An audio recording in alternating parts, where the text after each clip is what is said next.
BC is bringing in a provincial registry for short-term rentals. Housing Minister Ravi Kahlon announced it yesterday to further crack down on speculators. One of the important measures that we had to take on to address the challenges that people are facing was to address short-term rentals. The good news is our approach is working. We have seen in the first 7 months since our short-term rental rules came in that 1 in 10 former short-term rentals are either coming back on the market for people to rent or being sold on the private sector for people to be able to own their first home. Today, we are announcing and launching Phase 2 of our plan. And Phase 2 involves a BC-wide registry for all short-term rentals. Now, anyone wanting to rent their place out on short-term rental platforms must follow the rules and must register on a single platform. This will allow us to take the enforcement of short-term rentals to the next phase. That's BC Housing Minister Ravi Kahlon speaking yesterday on a new provincial registry for short-term rental operators. Now, starting May 1st, all short-term rentals listed on Airbnb or VRBO must display a registration number on their listings. And the province is also implementing fees, and they range from $100 to $600 annually for those operators. Now, those who don't comply will have their listings taken down by June 1st. Well, we want to ask you, what do these new fees and registrations mean for short-term rental owners? And will it help to bolster the long-term rental stock? You can give us a call, 1-800-825-5950, 604-669-3733. You can also hit pound 690 on your cell phone. If you'd like to email us, it's bctoday@cbc.ca. Joining me now is Hasan Juma. He's a realtor with Oakwyn Realty in Vancouver, and he creates educational real estate videos on social media as well. Hi, Hasan. Thanks for joining us. Hi, thank you for having me. Well, what do you think of this latest measure, this provincial registry for short-term rentals? I know that many people are surprised by this, but we knew this was coming. The province mentioned back in end of 2023 that this registry was going to come, and the short-term rental legislation was enacted last year. So, I think it came as a surprise to a few because of how delayed the registry was. In my dealings with, my clients and just the general public initial thoughts about it, you have two opposing sides, as you always do when there's some sort of housing issue or some sort of legislation. You have the folks that are excited about this because, they expect this is going to put more units on the market for long-term rents. And then you have the other camp that looks at it and says, here we go, some more legislation, some more monitoring of the properties we own, and also, it coming with an annual charge as well. Some people are looking at it and saying that this is just another opportunity for the province to put some more money in their pocket. Okay, so yes, two opposing views there. The goal, though, for the province is to limit speculation and to add to the long-term rental stock to hopefully, in their eyes, convert those units that are being used for short-term rents to long-term rents to meet that really, really tight demand. In your estimation, is that working? I think it has worked. So when they enacted this policy back at May 1st of last year, they announced it several months prior to that. And so what we saw was that a lot of these owners of short-term rental properties, in advance of the legislation coming into play, started to place these units on the long-term rental market. So this would have been in the first half of last year. And since that point, if we look at rental prices, long-term rental prices, they have decreased in many parts of the city. So, I do believe that this added long-term rental stock into the market last year, whether this registry on its own is going to, change a lot. I don't necessarily think we're going to see a lot of rental growth strictly because of the registry, but I think them having the short-term registration or legislation on its own has increased that rental stock and has helped bring the rental stock prices down. And you're referring to previously imposed limits, like essentially saying and restricting short-term rentals to just your property, your primary residence within the home, or and up to one more property or unit on the same piece of land, right? Exactly, yeah. Yeah. So this was all kind of happening last year, and this registry is just, a This is phase the two, if latest. you will, of that same, yeah, policy. Okay, well, let's take some calls now asking you, what do you make of this latest policy, a new registry for short term rentals in the province? And there will be fees added to that or attached to that. And it would be $100 per year for a short term rental where the host lives. Say it's your home and you rent out a bedroom within it, or you're renting out while you're away. 450 if the host does not live in the short-term rental, say it's a secondary suite or a laneway home, and $600 per year for an entire strata hotel. So those are the license fees. I want to ask you, what do you make of this latest restriction or rule on short-term rents? How will they affect homeowners, and how will they affect the long-term rental market and the stock in BC? 1-800-825-5950, 604-669-3733 on your cell phone, pound 690. And our email is bctoday@cbc.ca. Quinton is joining us now from Victoria. Of course, a hotbed of short-term rentals there. Hi, Quinton. Hi there. Yeah, what do you think of these new registration fees? I actually think it's a good thing. I think it's good for the provincial government to get creative in getting revenue, and people do make a fair bit of money from short-term rentals, so I don't think it's a bad thing for them to have to pay a registration fee, and I think it's a good thing for the provincial government to have, them registered and have, make sure that everybody's doing it legally, and the owners of the short-term rentals can write off that fee on their income in any event.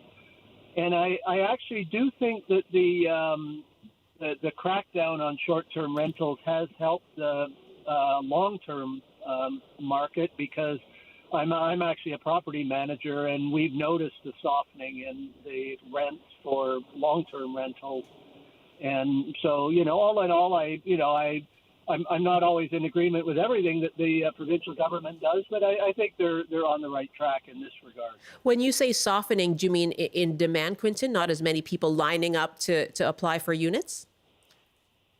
No, I don't think the demand is changing. I think the prices are coming down. I think that the objective has been met. That the provincial government wanted to increase the supply of long-term rentals, Right. and I think that's happening. And I think that the federal government's initiatives towards reducing immigration and that in particular, I think, is going to offset the supply-demand equation, and I think we will see more affordable rentals going forward. Quinton, great to hear from you. Thank you.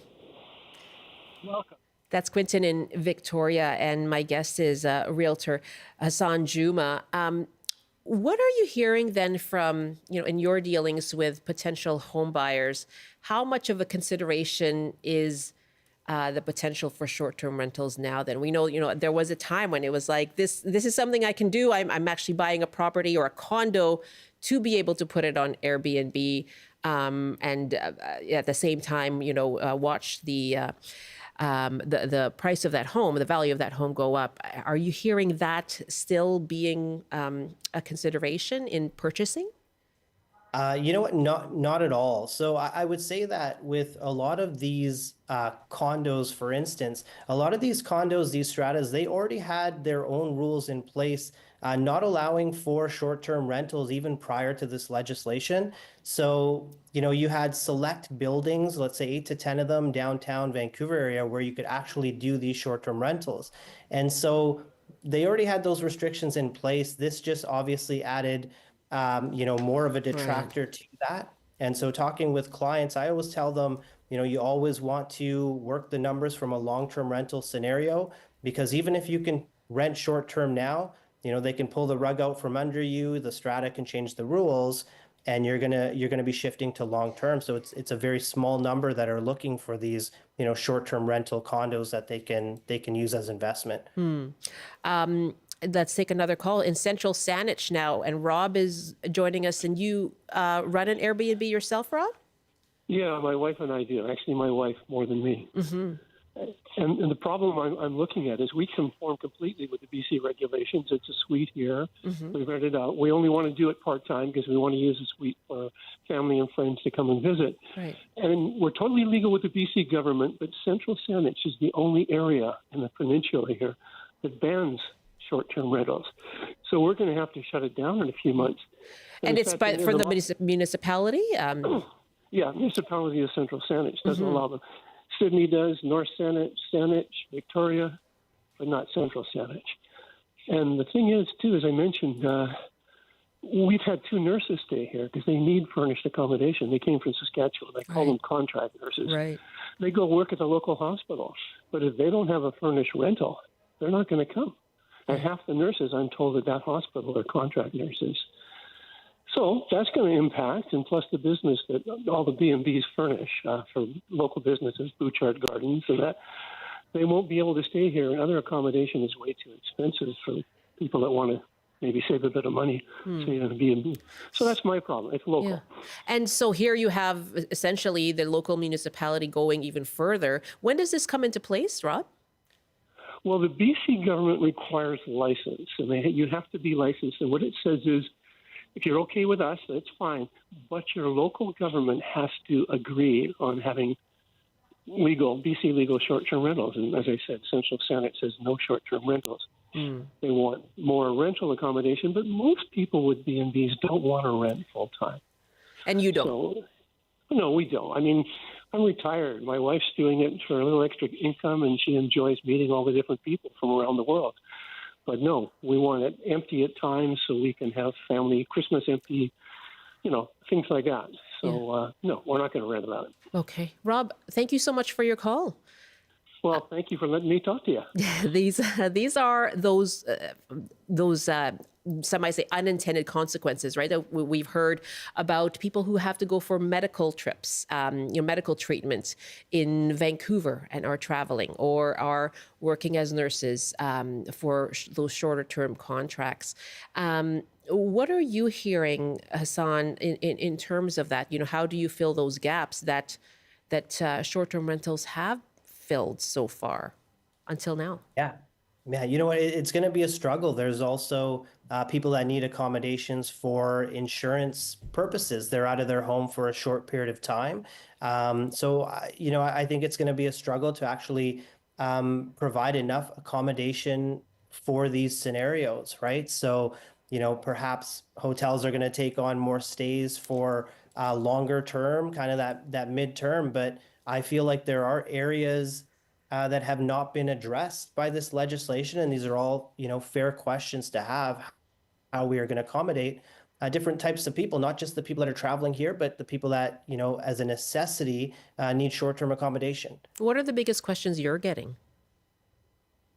Biggest questions I'm getting are, a lot of people talk about kind of the tourism metrics. So, for example, I talked to some people, not just here locally, but I have clients in Kelowna, Okanagan, and for a lot of the people there, they saw, because of short-term legislation, they saw, tourism down over the summer. What is this going to mean for future businesses in different areas? Gastown area, for instance, saw a lot of their businesses with lower revenue, which they attribute to short-term legislation. So a lot of talk along, what are the long-term effects of this going to be? And does that offset the amount of units we're actually adding to the market, to the long-term market? And is it worth it?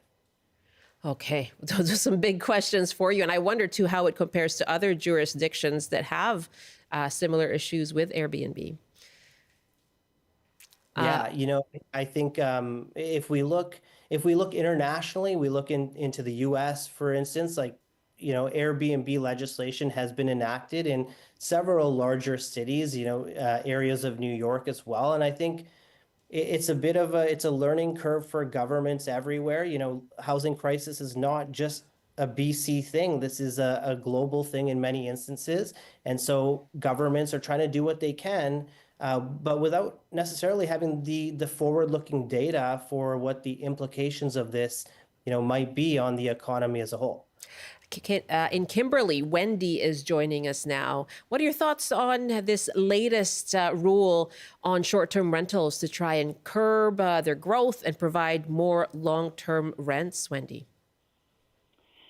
I think the Airbnb thing is a non. Something's wrong with that. There are so many people going online and meeting new friends and just saying, "Well, okay, you can come and stay with my place," and it's not anything to do with Airbnb, and they're not reporting their anything to the CRA. Going on other websites or other kind of platforms. Everything online, yeah, right. And it's not documented. Okay, they is don't that pay taxes? what do you're seeing that in Kimberley? Yes. Yeah, and what are your concerns about that then? Well, they're not paying their taxes, and we're pretty good in Kimberley. We don't have a homelessness situation here. Which is amazing. But they're somehow curbing, skirting the rules. They're absolutely skirting the rules. Underline online. Yeah. Wendy, thank you very much. We've heard that as well. They're just going to go to another platform. That's Wendy in Kimberley. How extensive of a concern is that? How big an issue is that, Hasan? Well, I think at the province's estimates, they were saying a couple weeks ago about 1,500 listings across the province were still up that were not compliant with the new legislation. So yeah, like it definitely is an issue out there. The scope of the issue, kind of tough to understand.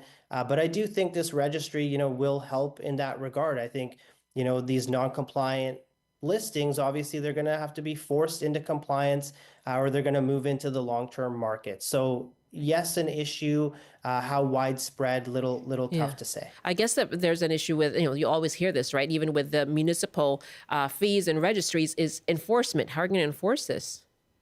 Yeah, and of the 1,500, a lot of those came to light by public complaints. So this wasn't necessarily a task force at the province,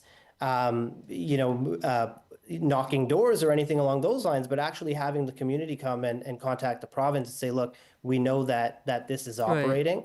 But yeah, a legislation, as you mentioned, is only as good as its enforcement.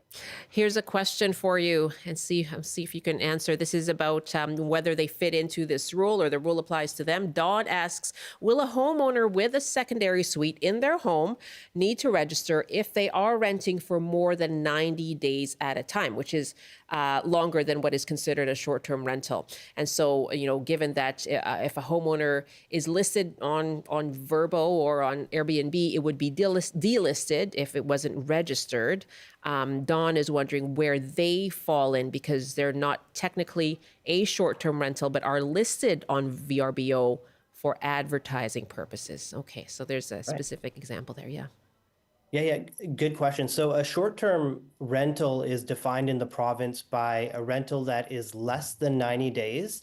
And so, short-term rental registry should only be there for listings that are less than 90 days. So although it is your secondary suite, although you are on a listing provider site, you don't legally classify as a short-term rental if you are renting for longer than the 90-day period. You should be good. I would double check it, but based on what we know today, you should not have to register or pay the fee because you're essentially doing a long-term rental. Okay, Don, there's your answer. But yes, do check it. Spoken like a true a social media influencer. Like, check your facts. You gotta be careful out there. That's right. I like it. Emmanuel is our last caller on this now. Your thoughts on short-term rental regulations, the latest of which is this registry. What difference do you think it'll make, Emmanuel? Hi there. Hi. Well, First of all, I think it's time for government to step out of the housing market, stop influencing the market through their policies. The cost of building as well, when you look at Vancouver or most places in Canada, I know Vancouver, just government cost in order to take something off the ground, it's over 30% of the cost of building. So if anyone wants to solve the housing crisis in this province and in this country, quite frankly, is not by regulating more regulation. You're just, imagine you're a homeowner and you spend $2 million or $3 million on your home, and the government tells you what to do with your home, your investment. It just doesn't make any sense. About the government, cut down the cost of building, okay? Step and increase out of the housing market. Okay, and increase the supply. Cost of Emmanuel, building, and shut down the demand by reducing immigration, and maybe we'll go somewhere. Emmanuel, thank you very much. Increase supply, work with to limit demand otherwise, but limit intervening in the market. Hear your points there, Emmanuel. Thank you very much. And Hasan, really good to meet you today. Thanks so much for joining us. Thank you for having me, Michelle. Hasan Juma is a Vancouver realtor with Oakwyn Realty. It's now 12:28, and we have a lot of emails on Donald Trump's inauguration speech. We'll, of course, cover more of that on the tariffs coming up in just a couple of minutes from now. Here's an email from Vancouver.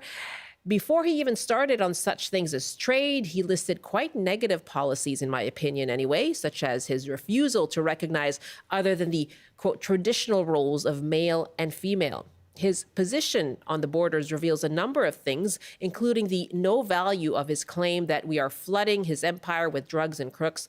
What he does not admit is that his border security is dangerously weak. His border guards are responsible for intercepting false claims to the right to enter the USA.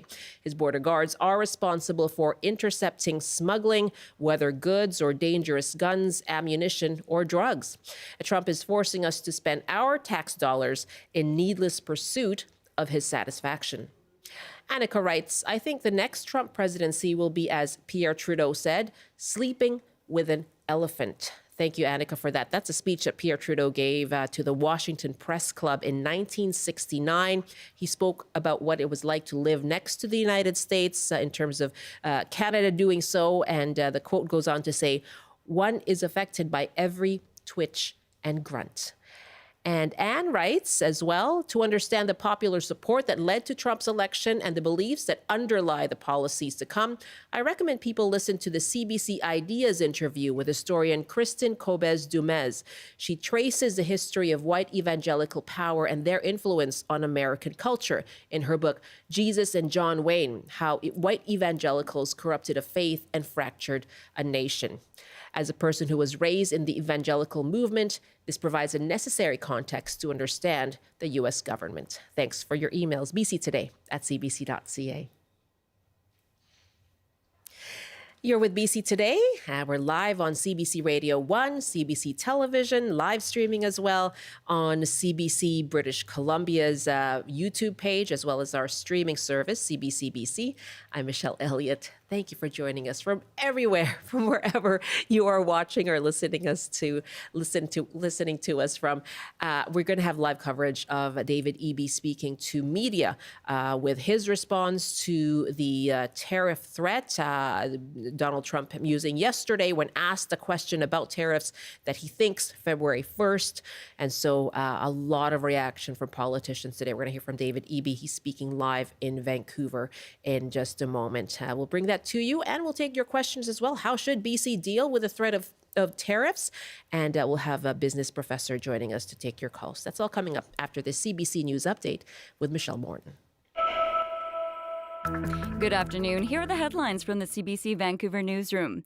A BC First Nations leader has changed his mind around the shutdown of the Northern Gateway pipeline project in light of comments made by new U.S. President Donald Trump. Union of BC Indian Chiefs Grand Chief Stuart Phillips says he opposed the project before it was scuttled in 2016, but that was a different time, and says Canada has no choice but to consider its options to expand oil shipments to other export markets. His comments come after after Alberta's premier responded to Trump's threat of tariffs on Canadian goods by saying Canada needs to bring back pipeline projects to stop being so reliant on a single trading partner. In Vancouver, city councillors have approved the plan to replace, and it looks like we're cutting to a press conference right now. Michelle, so thank headlines you. Another time. Thank you very much. That's Michelle Morton in the CBC Vancouver newsroom. And let's go live now to Premier David Eby.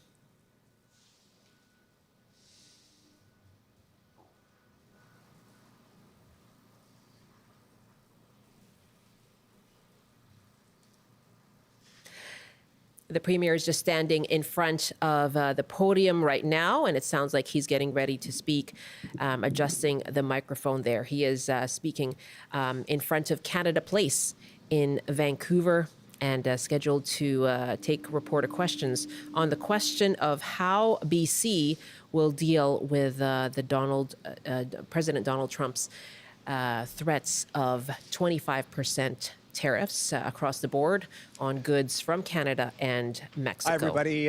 Nice to see you. Thanks for joining us. Behind me, you can see the Port of Vancouver. $300 billion in trade flows through that port, trade with 170 different countries, supporting more than 100,000 trade-dependent jobs right across the country.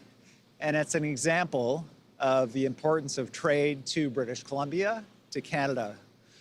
Obviously, right now, the situation we find ourselves in is one where there is no new normal in terms of our trade relationship with the United States. We have a president that is threatening catastrophic tariffs for both American families and Canadian families against Canadian goods.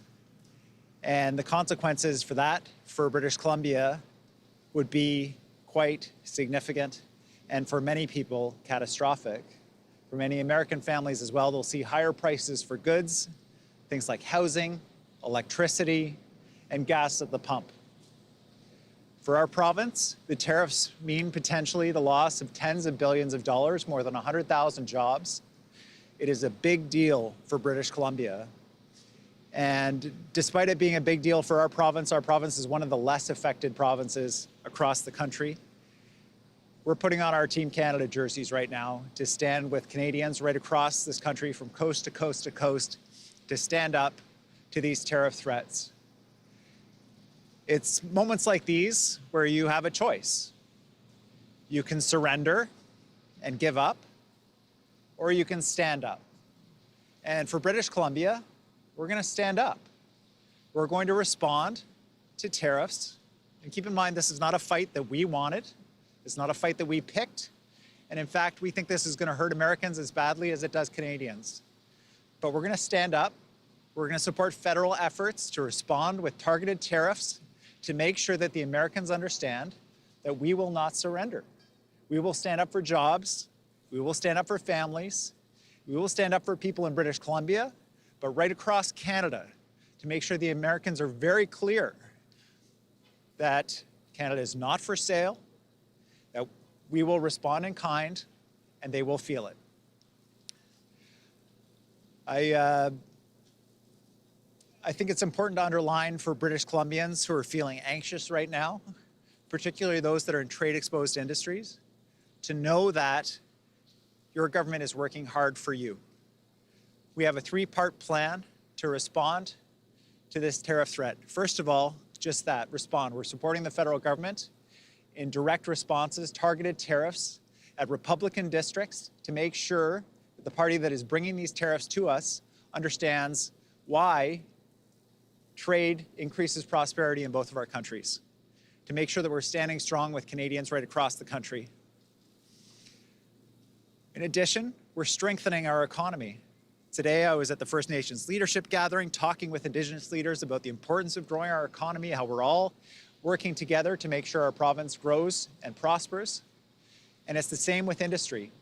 We're establishing, and I want to thank those members of the business community, the Indigenous community, the labor community that are joining us in a task force on trade and economic security for the province of British Columbia that will be co-chaired by Tamara Verman from YVR, Jonathan Price from Tech, and Bridget Anderson from the Greater Vancouver Board of Trade to make sure that we're coordinating at a provincial level with companies, with labor, with Indigenous leadership.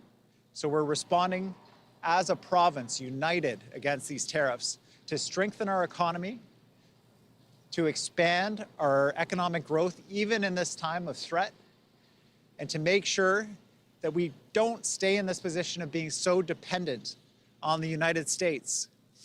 As I said, what President Trump has done has let us know that a partner that we've had for many, many years, that we trust, that we rely on, that's like family for us, can no longer be relied on.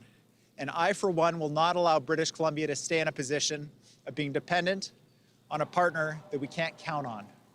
Which leads me to our third part of our response, which is diversification. We're going to be working with the federal government, as well as on our own account, to ensure that we're deepening and expanding our trade relationships with other countries around the world. Countries that are also facing tariff threats and other threats from the United States. It gives us all the more reason to work together, to deepen our relationships, and to diversify away from the United States. I know this is a scary time for a lot of people. If you work in an industry where we sell stuff to the United States, where we buy things from the United States, you're feeling anxious right now. But I can tell you that everybody in this province, that Canadians from coast to coast to coast are standing with you, and we're all going to work together to protect you and your families and your jobs, to ensure that there is growth and prosperity, and that we don't allow these tariffs to threaten what's precious to you. And with that, I'd like to turn it over to the media for questions. Thanks, Premier. We have media here in person and on the phone lines. All reporters will have one question and one follow-up. We're going to start on the phone lines with Richard Zussman from Global News. It's my favorite moderator. Question for the Premier. In terms of retaliation, do you have any certainty from the U.S. administration about when these tariffs may be coming, considering President Trump seems to be making things up on the fly? And when we talk about retaliation of liquor, would it be targeted potentially just on certain states? Could we see California wines come, but Kentucky bourbons? And do you have the same type of power that Ontario has, where their Premier Ford is saying, we will stop buying American products? Could BC do the same when it comes to alcohol? Thanks, Richard. For retaliatory measures, for the government of British Columbia, everything is on the table. And I hope for British Columbians at home, when you're at the grocery store and you have a chance to buy a product right now, you're looking carefully at the labels to support Canadian jobs and to support Canada at this critical time. You know, one of the items that we've put forward that at a provincial level we could respond to tariffs with is the government of British Columbia liquor stores are one of the biggest purchasers of American alcohol products. I think the government of Ontario's liquor stores are maybe the biggest purchasers. And as a result, our decision not to purchase American alcohol would definitely send a message. It is one of the things that could be on the table to respond to these tariffs. They are completely unjustified. They will hurt families here and in the United States. And using targeted tariffs, using non-tariff responses like refusing to buy American alcohol products are absolutely on the table for British Columbia, and they are tools that we could use. In ordinary times, we can't use them. We have trade agreements with the Americans that we have to treat their products like our own. But if they're not going to abide by our trade agreements, then neither are we. Follow-up, Richard?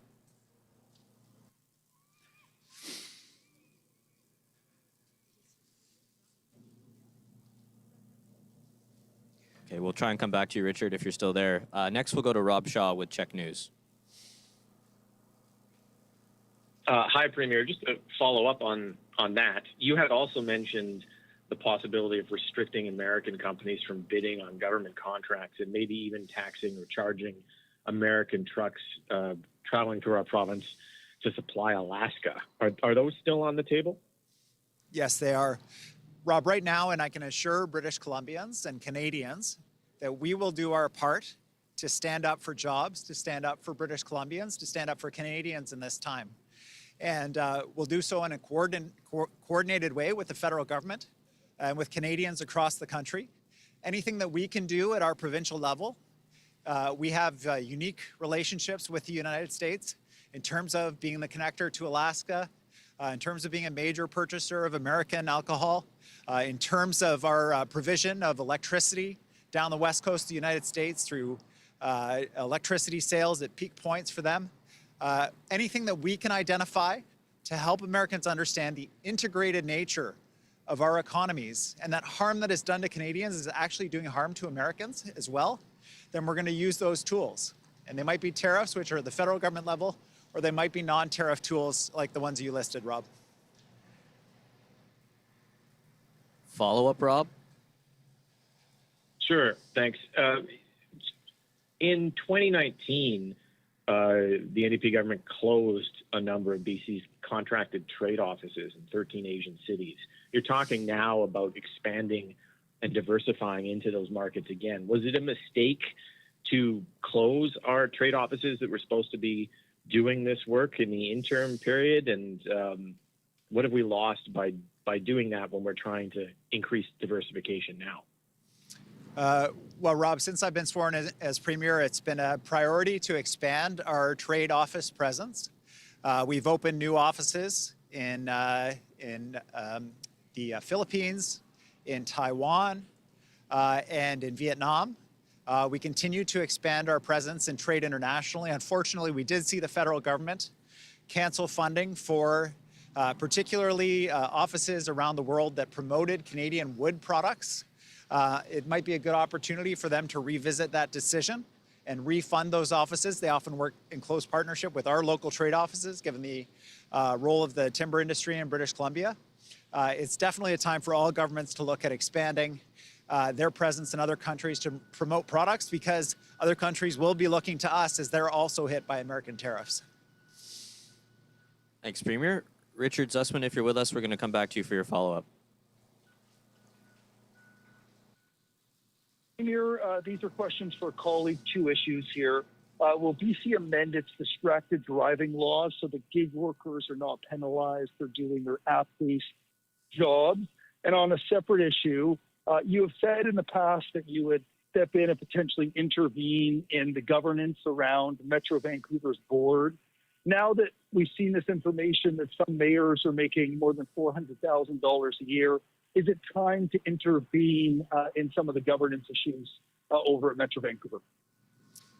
Thanks, Richard. On the first question, I understand there's an issue with an Uber driver who's been allegedly fined for hitting an accept button while driving. Happy to have a look at our rules to make sure they're in keeping with the obligations that gig workers have. While protecting British Columbians, distracted driving is a serious threat to safety. If you've ever seen someone driving while they're on their cell phone, you know the threat that they present to you and other drivers on the road. We've got to keep people safe, but recognize the modern nature of work. Happy to have a look at those things. In terms of the second question, what was the second piece there, Richard? On the governance of Metro Vancouver, right, yes, thanks, some mayors are making more than $400,000. Is it time for you to intervene in their governance structure? Thanks. Yeah, it is disappointing to be disappointed yet again by Metro Vancouver. I do have confidence in the independent governance review that's underway at Metro Vancouver. We'll make sure that the scope includes all aspects of governance, and including issues of salaries and spending at Metro Vancouver, as well as major project management. It is a level of government that is, I believe, important to ensuring the effective recognition of the fact that cities are highly integrated in our region. But I think when it comes to the residents of Metro Vancouver and just hearing story after story about problems at Metro, this review can't come a moment too soon. Thanks, Premier. Next, we'll head to Rob Buffum with CTV. You're listening to Premier David Eby speaking to reporters mostly about BC's approach and BC's reaction to threats of 25% tariffs from new President Donald Trump. And he said Eby spoke about a three-part plan. One was to support the federal government's plan that include the potential for retaliatory tariffs targeted at specifically Republican districts, red states. The second part was strengthening BC's own economy and spoke about his meetings with the First Nations Leadership Council today and diversifying BC's trade as well with other countries. We do want to watch and monitor this press conference as well to see what Premier Eby has to say about comments from First Nations leaders, from Grand Chief Stuart Phillip about now reversing his position on the cancelled Northern Gateway project, that this was a project that was really fought against and very much opposed by leaders like Grand Chief Stuart Phillip at the time, and it was canceled by the Liberal federal government in 2015. It was de facto canceled because of an imposed ban on offshore shipping traffic off the North Coast. And so that project was canceled. But now you have First Nations leaders saying, while we fought against Northern Gateway at the time and it was scuttled in 2016, this is a different time and that Canada has no choice. So we're waiting to hear what Premier David Eby has to say on that. Right now, just to give us some context on all of this, we're joined by Ian Lee, Associate Professor at Carleton University's Sprott School of Business. Hello, Ian. Good afternoon. Good afternoon. Thank you for inviting me. Well, thanks for joining us. As you can hear from BC's premier, from other premiers throughout the morning, Wab Kinew in Manitoba, Danielle Smith in Alberta, everyone is scrambling to respond. I mean, what do you make of the reaction that we're getting right now from leaders here in Canada? I should warn you, give a warning to you and your listeners. I'm a contrarian on this. I've been teaching and studying business competitiveness, industry and firm competitiveness for 38 years, the strategy capstone course. And I've taught in many, many countries around the world. And I've spoken, I was invited to speak in 1988, the year I became a professor, in the infamous free trade election with Mulroney and Turner. And I've been dealing with these issues in my classes. I believe that we are making a catastrophic mistake. How so? I'll explain it. And I'm referring to the federal government and the provincial premiers. So this is nonpartisan statement because there's Liberal and Conservative and NDP governments involved. First and foremost, just to clear out the underbrush, there's a widely held view stated by our own leaders that these tariffs are capricious and there's no reason to it. There's no rhyme or reason, and it's irrational, and they don't even know what they're doing. There is a document which was published 2 months ago by Stephen Marin, who has a PhD in economics from Harvard. He is now the chief of the Council of Economic Advisors in the White House, the Trump White House. In other words, he's basically the chief economist of the White House. And he published a document that spelled out and provided a very comprehensive overview of what I would call the Trump economic vision.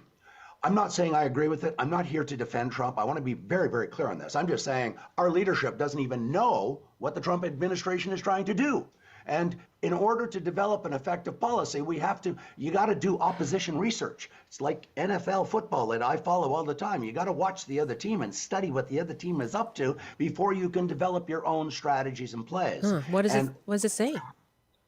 What he is saying is that there is let me put the big picture. As I finish reading it, underlining it, and highlighting it, and so forth, I believe that the U.S. has, and Trump, and he said it again yesterday in his speech, is rejecting fundamentally the last 7 years from the post-World War architecture, World Bank, United Nations, IMF, which was multilateralism. That's the word that we use. In other words, all countries agree, or at least all the countries that signed on to the United Nations Charter and the IMF and the World Bank and the WTO, et cetera, that we would be a community of nations that would respect each other, yes, but we would agree to do many, many things, such as trade agreements and respect each other.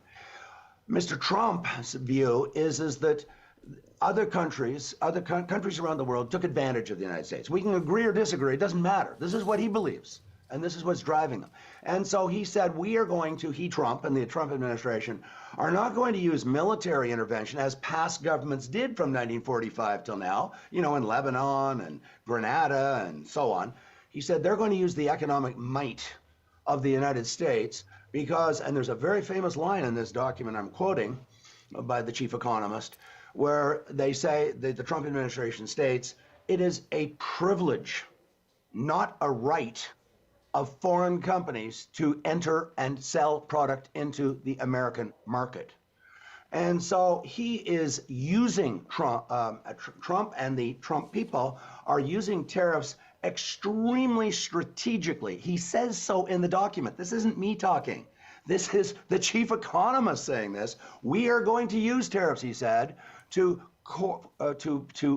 encourage, motivate countries that have adopted policies that we believe are contrary to American interest to change their policies. In other words, these are not capricious. He got up one morning and had a headache, and so he said, I think I'm going to announce capriciously tariffs. I'm not suggesting that Mr. Trump is an academic or that he's a super rational person in the way he's communicated them. But the policy framework and the theory behind this is that they want countries to change. And he actually says this. We're going to start with small tariffs and work up if countries don't respond in the way that we want and open up their markets for our companies to go into. So is all of this moot then? The trips to Washington, the meetings with various governors to try and lobby and change his mind, is all of that moot then? No, I think the exact opposite. I think the exact opposite. The last thing we should be doing is getting a trade war, first and foremost, because let's use some arithmetic. 25 and 2.5. Everyone understands that 25 is a much bigger number than 2.5. What am I talking about? The U.S. is 25 trillion GDP. It is the world's superpower. We are 2.5 trillion. Pierre Trudeau got it right. They're the elephant, the 2-ton elephant, we're the mouse. They sneeze, we catch pneumonia.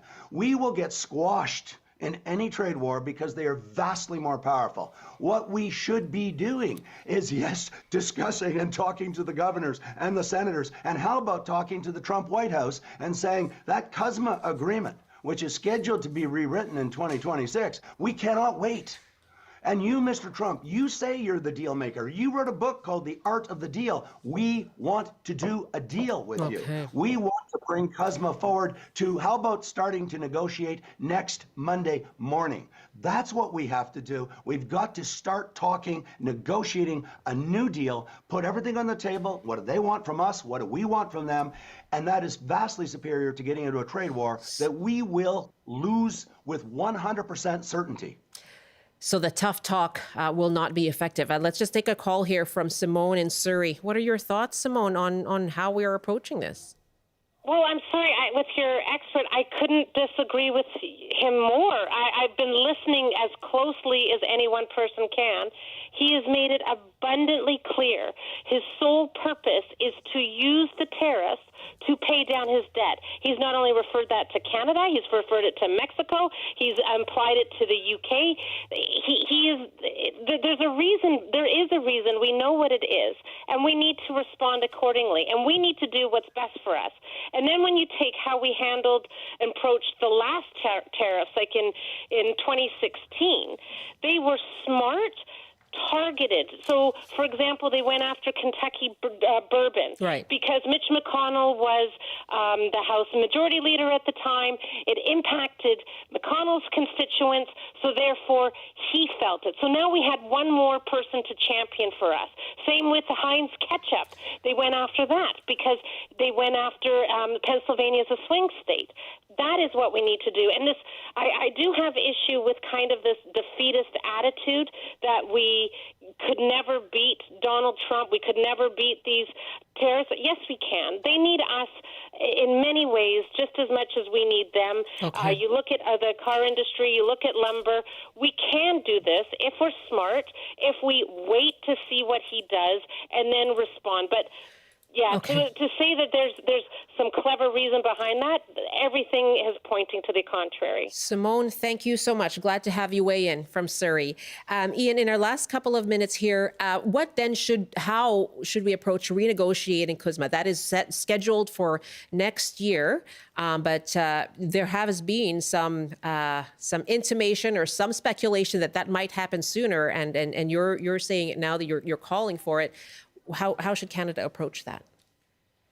A Team Canada approach, absolutely. The Prime Minister, the Liberal government, and the premiers, it is in our self-interest to do an agreement. That's not appeasement, as some people have suggested. That's not an admission of defeat. We have been negotiating trade agreements with the United States since at least 1965, when Lester Pearson did AutoPac with Lyndon Johnson. We did the FTA in '88. We did the NAFTA in '93. We did CUSMA in 2017 with the Trump administration. For those who say he'll never negotiate a trade deal, the answer is he did negotiate a trade deal. And so I'm from the school of Winston Churchill. He said it's better to jaw than to war. And so what I'm saying is that, it makes us feel better. Let's go in and punch the bully in the face. And there's people saying we can stand up to him. That has this logic to me as a 6 or 7 or 8-year-old boy in Pee-wee hockey saying, I want to go into the NHL and take on the biggest, baddest, meanest enforcer in NHL hockey who's 6'5" because I want to beat him up. You might call it idealist, though, as well. Very idealistic. It is not credible. Ian, I'm out of time. I know that you've really made some time for us. I know you're very busy and you've made some time for us. I appreciate it very much. Thank you. My pleasure. Thank you very much. That's Ian Lee, professor of business at the Sprott School of Business at Carleton University. Much more on this, of course, throughout the day. And we'll bring you more of the clips from David Eby's press conference in Vancouver today.